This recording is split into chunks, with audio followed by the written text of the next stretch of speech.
And good Friday morning to you. Welcome. Welcome. Good morning. Mm. Good I like evening. that. So, credit I to like this one here. Okay, so credit to Victoria Uden for the tropical umbrella straw idea. I got it from her. So, cheers, Victoria. Here's Nice. to you. And so, good morning. I am Steve Endo, and I am in sunny Los Angeles. As you can tell, I'm right on the beach outside of Port of Long Beach. And we have today with me Tanya Henderson from sunny Las Vegas right Good now. You're on morning. location. I am on location in Las Vegas today. It's beautiful. Only 89 degrees right now.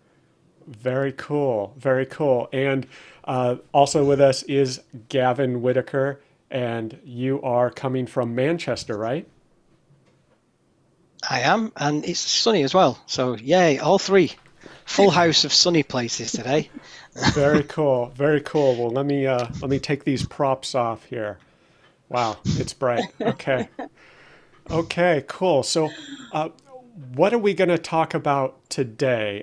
Gavin, I think you prepared the topic for today. I did, yes. So back in June, I wrote a blog post. I've been doing a series of blog posts which compares GP. We are GP veterans. We're trying to get involved more in the Business Central community and stuff. That's what I do as well for my day job, supporting GP and Business Central. So I've been doing a series, and this one today I did back in June is reconciling the accounts payable and accounts receivable to the general ledger, which really kind of transcends products, really, because this is something that has to be done no matter what software you use. So I thought it was a pretty good topic. Very cool. Very cool.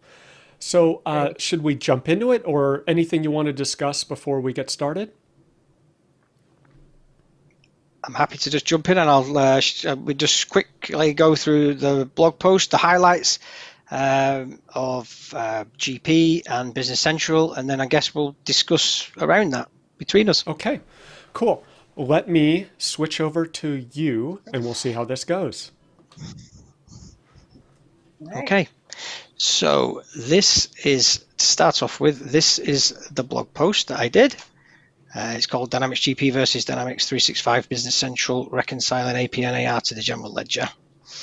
So basically, like I say, yeah, the idea behind this, yeah, I'll put myself in the corner. The idea behind this was to look at the different ways that you reconcile in GP, because I thought it'd be quite useful as well for a GP user going to Business Central, because they're used to doing it a set way. So from the top, basically, you want to, first of all, when you're doing a reconciliation, is you're going to want to get the GL balance, basically. And in GP, we do that by going to Inquiry, Financial Summary, and we pick up the GL code, which I probably know because I've used Fabricam since the dawn of time, it feels. And this window is where you can see the information. So if we was reconciled to a certain period end, we can get the balance, and now we can then go and run a report separately to try and make sure that balance is as a starting point. So just on this window, I don't know what you guys feel, but I really quite like this window. It's really quick. It's got the debit, credit, net check, everything I need at my fingertips. I can quickly scroll through the accounts as well if I want to do something else. Look back on the years. So for a window, it provides me with a lot of information really quickly. And because I have some understanding of how BC does things, are these balances that we see here, the debit, the credit, or the net change, are those stored in fields in GP, or are these calculated balances that we're seeing on this inquiry window? Do you happen to know? Yes, so basically these are stored in a separate table, in a summary table, which provides a couple of benefits. One being the speed, because if I've got 100,000 transactions that make up that one period balance, then if I open up this window, It's going to, we're going to get a bit of overhead while it calculates the balance. Right. So it's stored, but it also comes with a caveat, as which we know with GP, is sometimes that balance there may not be 100% accurate. Now it's only on the very rare occasion, but because it's not calculated, then it can happen. It's one of the checks you do, actually. So if you then run your next report, your sales report, and it doesn't balance, you think, right, okay, is that an accurate figure? Maybe I'll look at the detail of those in Excel or something like that, because we've got the smart list to export things out and things like that. But as a one-off window, I'm quite happy with that window. I do really like that GP window. Okay, cool. And I know from... I was going to say, hold on, Yeah, go ahead. I was going to say that, but comparing that window, I'm going to compare two windows, that one to the main window in BC where you see the list of the accounts. Yes. Should we pop that window up? Do you want me to? Yeah, that would be awesome. And also with this window, you have to make sure that everything is posted to the general ledger, because if you don't have your subledgers posting all the way through, that window won't be always updated too. That's the GP window you're talking about. The GP window, correct. Yep. In Business Central, I compare this window that Gavin brought up right here to that. And the one thing that I do like about it in BC, better than GP, is that I can see all of my accounts and see everything in one window. And you can also add, like you've got the balance and the net change and everything right there in that window too. So I do like those windows, but kind of like BC. Mm-hmm. Is this window, it says chart of accounts, but it almost looks like a trial balance / financial statement. Exactly. Yes. Okay. Yeah. That's why I like this window. Mm-hmm. I like this one too. And then like this, Gavin, I mean, you can kind of demonstrate that, is like what you were saying, the inquiry window in GP is, if you click on it, you could drill down on it, you can do the same thing in the window that you're in. Here you would click on it and click the blue and underlined, and then in BC, all you have to do is click the dollar amount. Exactly, the only downfall is you're not seeing it by period. Yeah, so you can get to that window by going to navigate, balance, and then GL account balance.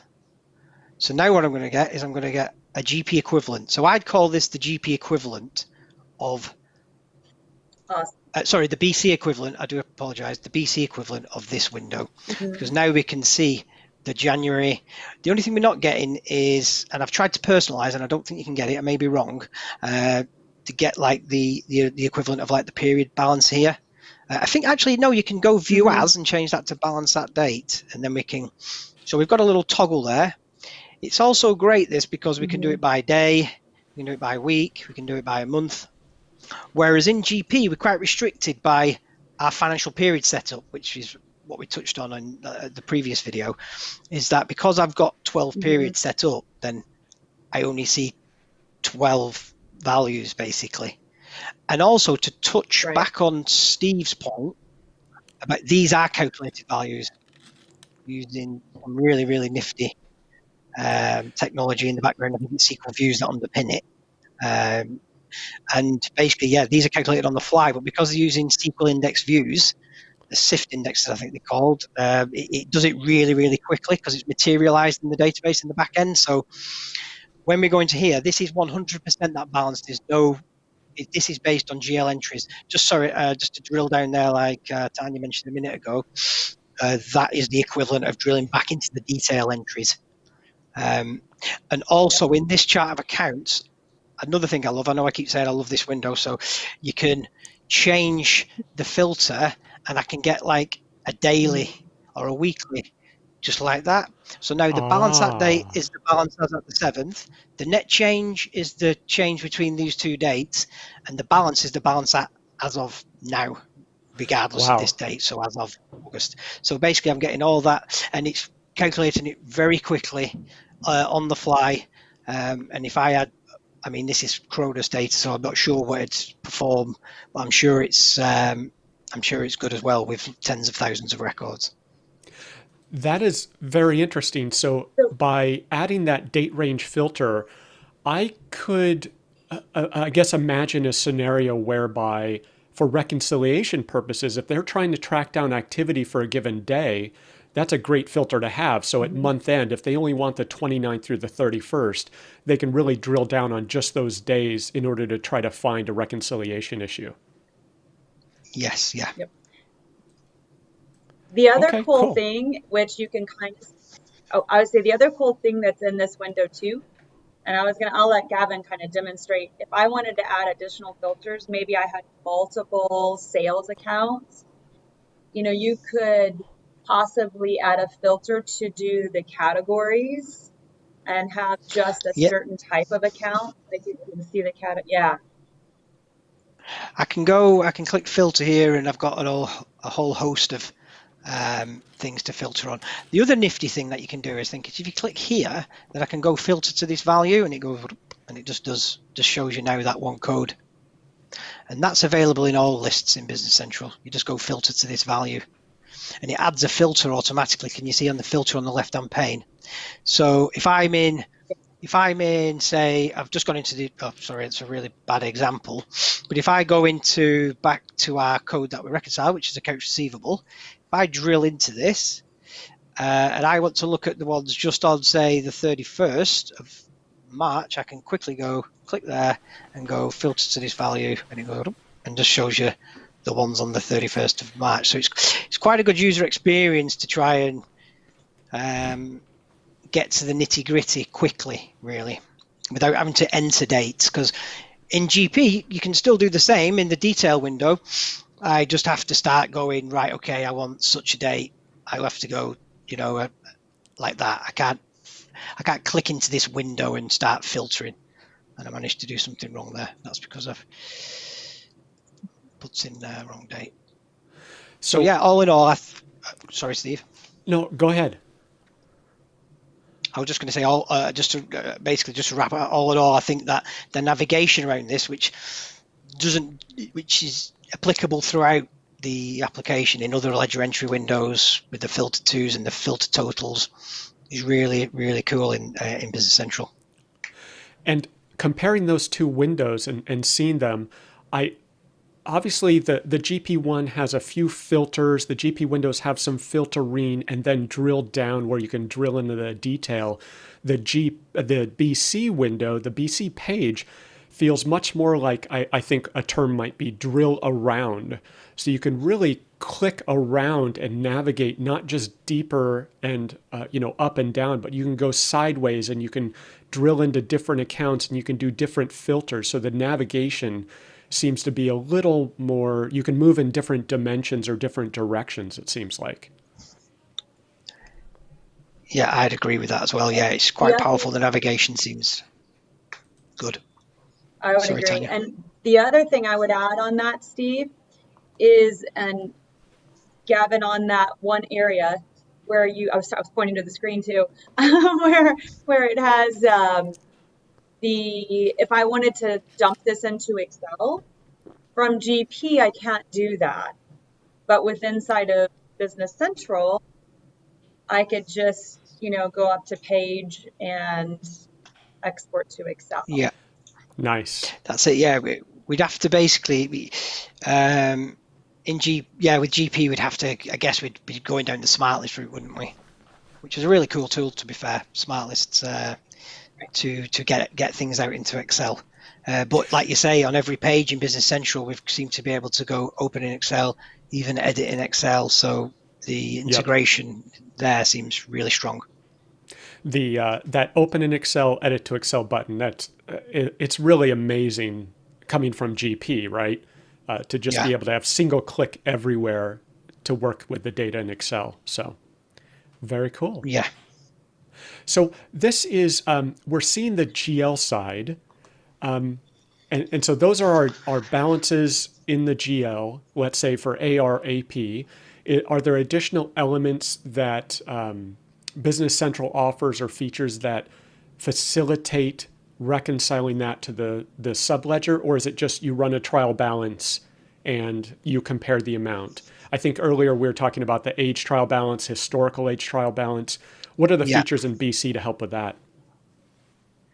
So in BC, we've got the same. So in like you mentioned in GP, just very quickly actually, in GP we would go to trial balance, and then we've got this host of reports. But I think we're all in agreement that the historical age trial balance is the way to go, because of this really cool feature where you can print age as of, which will basically say, right, okay, I maybe in August now, but I'm currently reconciling July or June, and I change this day, and it totally disregards anything that's happened after that day.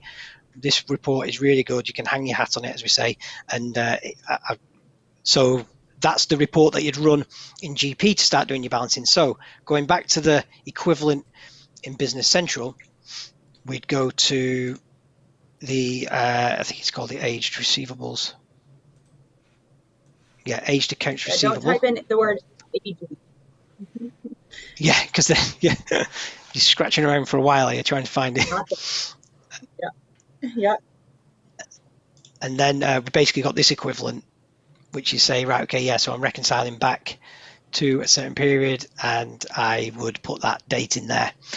And then if we go preview, hopefully it'll be not too bad.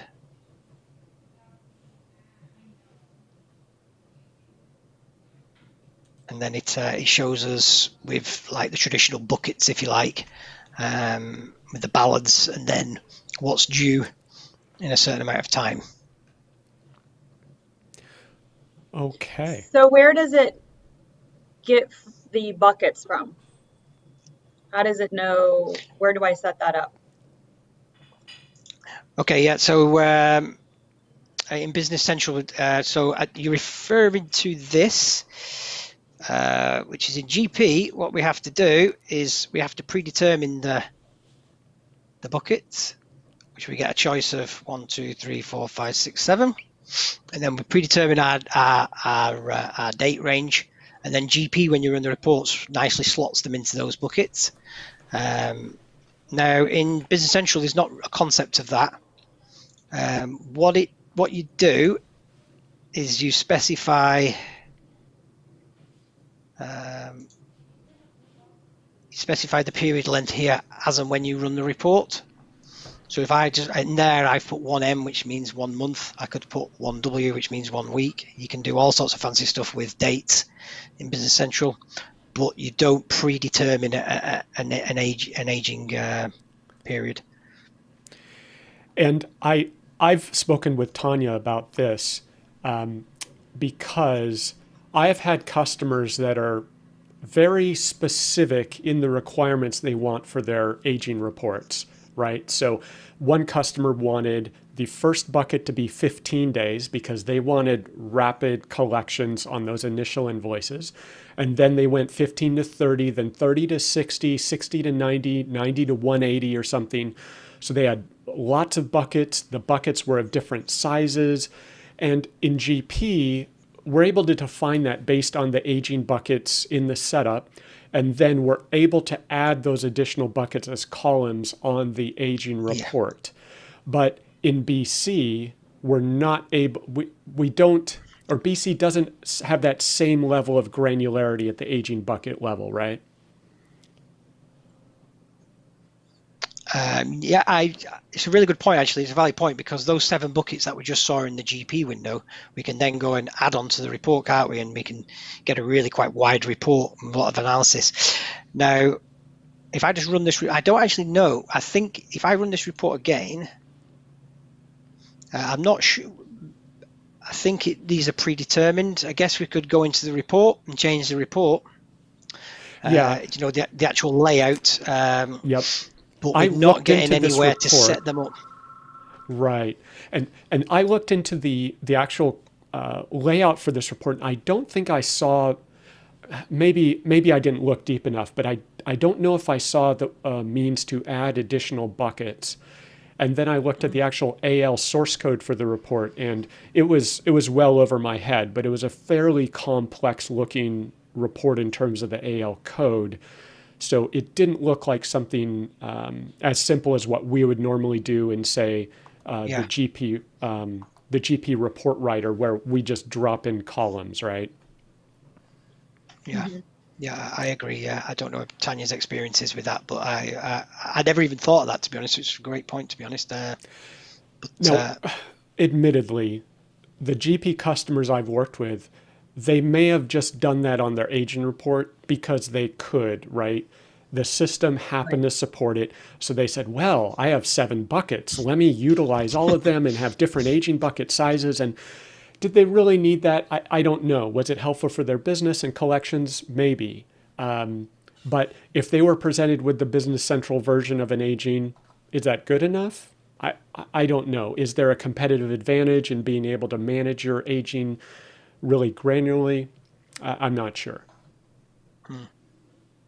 But Well, you could manage it granularly, that's a hard word to say, yeah, in Business Central, because I could do, if I did 15 days or 15D on that, it would do it every 15 days, but you would yeah. have the bucket, obviously. Good, Yep, good point. So you not could just everything. quickly rerun that same report with 5-day, 15-day buckets or whatever in BC, and you would just rerun it. And so if you ran it with a 5-day, you would just have how many buckets are there? 1, 2, 3, 4? Is that what we're seeing? I yes, think and then so. it's doing it. Yeah, and then everything now, the before has actually become much sooner, hasn't it? Yep. Because obviously we're limited to this number of buckets. So I guess with anything with Business Central, it's I guess somebody will be able to modify that if it was an absolute must. Right. I could see that being modified. But I think to your point, Tanya, you could just run one version with 5-day buckets, and then you run another version with 90-day buckets or 30-day buckets or whatever the case is. Okay, cool, Right. cool. And so, It's dynamic. yep. So here's the $1,000,000 question, right? And Gavin, do you want to switch to your full screen video? And so, Oops, there we okay, go. so here's the question. What if you find that your general ledger balance does not match your subledger balance or your aging report? Not that that ever happens, right? I've never seen that First happen. scream. Yeah, so with GP, I've actually wrote another blog post on this. Okay. It's called, off memory, it's called 4 Steps to Help Reconciliation. So basically what I would personally then start to do is I'd start to, first of all, find a point in time where it did balance. That's my first objective. And then I work forwards from there. Running that report, so I find a point where it balanced, and then I start running the reports up to a point where they go out of balance. I find a day, and then I'm digging in smart lists and stuff like that. That's how I do it in GP. With Business Central, I don't recall anybody actually becoming out of balance other than a journal that may have been incorrectly. Yeah, so And I guess, why is it different? Yeah. well, Yeah. what I've seen in GP is, I guess we have 2 fundamental problems. One is something didn't post the GL, right? So it posted in ARAP, Right. it didn't post through the GL, and you can usually find that as long as someone didn't delete that journal entry or that GL batch, like the PMTRX, right? So that's one possibility, is it didn't post through all the way. Another possibility is you had someone coding journal entries or messing with the distributions. They didn't have the option to prevent entry on your control accounts, right? Your AP, Yeah. AR, or inventory, and someone accidentally posted to the wrong GL account. But so we're familiar with those things in GP because GP can allow you to make those mistakes. In BC, is it less common because of the dimension setup and the, what are they called? The dimension groups? The posting groups. Posting groups, that's what I'm thinking of. So is Yeah. is that type of problem less common in BC because of posting groups and because of the way that BC posts? Yeah, in my experience, yes, because with GP, it's great because it defaults all the distributions for us. We can even get the option to look at them before it posts, which is fantastic because we can click the little distributions button, and I missed that in Business Central because I can quickly see what's going to happen. But it also introduces the ability to be able to click the delete button to change them, and things like that, which is when you get, that, like you say, that can cause an issue. But with Business Central, it's great because the posting groups are doing everything for us. If I click post, if I get that right at the beginning, then when I post a sales invoice, it's always going to hit, and vice versa, basically. As long as I don't have that direct posting as well and I don't journal to it, then I'm fine from a Business Central perspective. But I can in Business Central, I can preview the posting before I post it because you do have that option on the Windows. Yeah, and I do love that window. I do love that option as well because it's like my equivalent in GP, which I always go back. I always look at what's the equivalent is the edit list. I can print a preview. I can preview the posting, which is exactly what the edit list is. It's just like a pre-posting journal. So from a GP person who normally does an edit list in Business Central, they do as Tanya just mentioned, they do the preview post, and that it actually highlights any errors as well, like GP does. Cool. One other thing I'm wondering about in the GP world, I recall there are at least two that I'm familiar with. I think Mark Polino had a tool or reports to help with reconciliation and tracking down reconciliation problems. And then I recall there's a product called the Closer, if I'm not mistaken, for GP that helped with reconciliation and closing process. Are you aware of any products or enhancements on the BC side that customers might use? I don't know about Tanya, but I'm personally not aware of any. I don't think there's a great need for it. That's why, because the other thing that we didn't touch on actually, I think you did touch on actually, Steve, was the batches. In GP, we can, which it gives you more flexibility. We can untick the option so it only creates a batch rather than posting all the way through. But again, we're introducing another layer of mistake where somebody can post a sales invoice and then the GL batch can get deleted, and hey ho, it only comes to light at the end, at month end, and we've got a reconciliation issue. There's actually a really neat tool as well built into GP to do the reconciliation. I mentioned it in my blog. It's definitely worth a mention now. Is the Reconcile to I think this is it, the Reconcile to GL, which builds builds a spreadsheet for us. I use that. Yes. I guess Tanya uses that as well. I forgot about that. That was announced as a new feature in GP back when it was released, right? Yeah. Right. Yeah. And it's Cool. been in quite a few versions.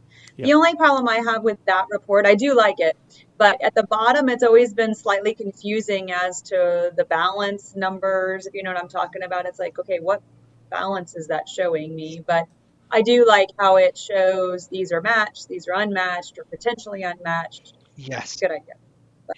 It's a really good help, and I'm with you on that because you only run it once a month, you forget what those are. You have to relearn what those buckets are showing you, because if you ran it every day, I guess you'd be used to it. But because you only run it when you get a reconciliation issue, it's like relearning what the spreadsheet's giving you. So it's a bit.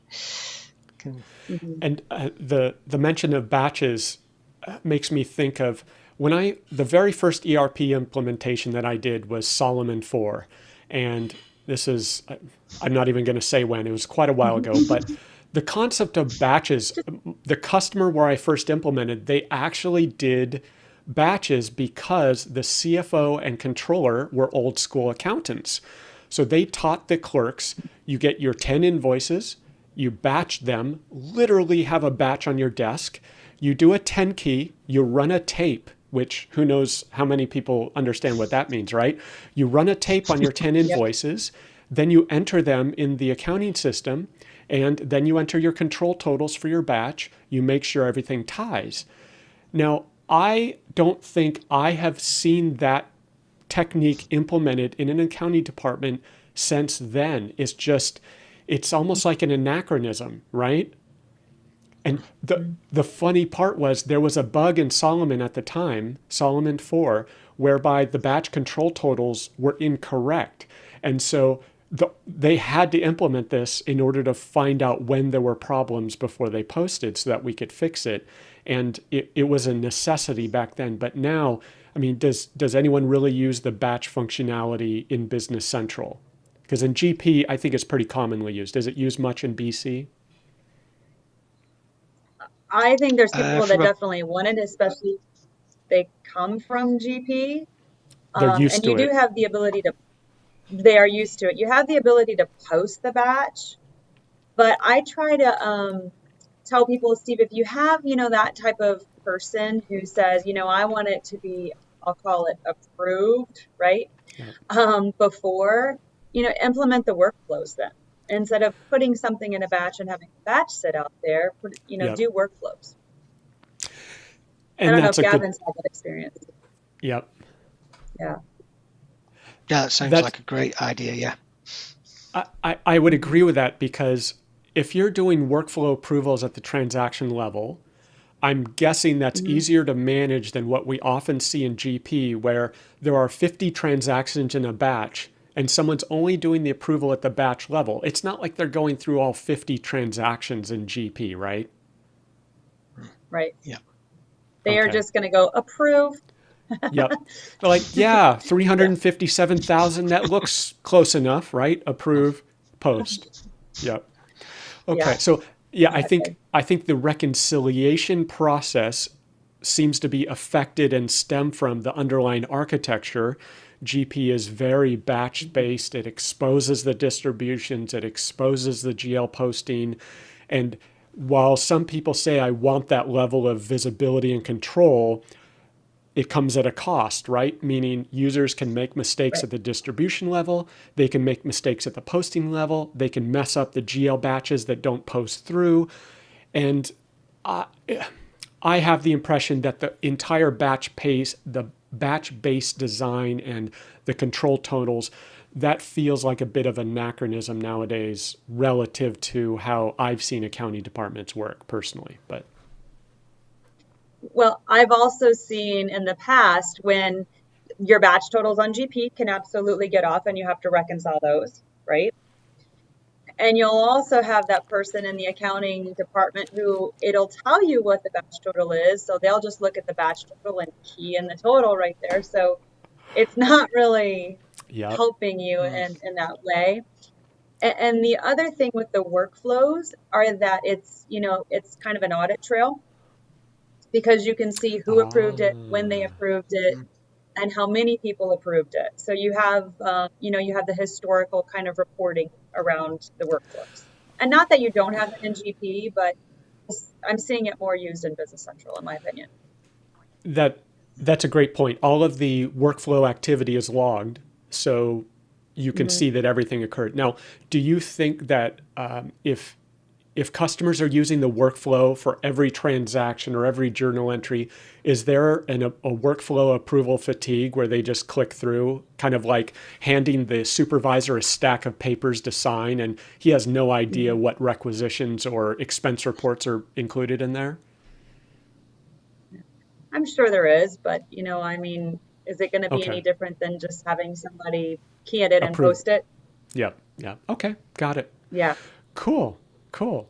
Well, any other thoughts or topics or features around the AR and AP reconciliation?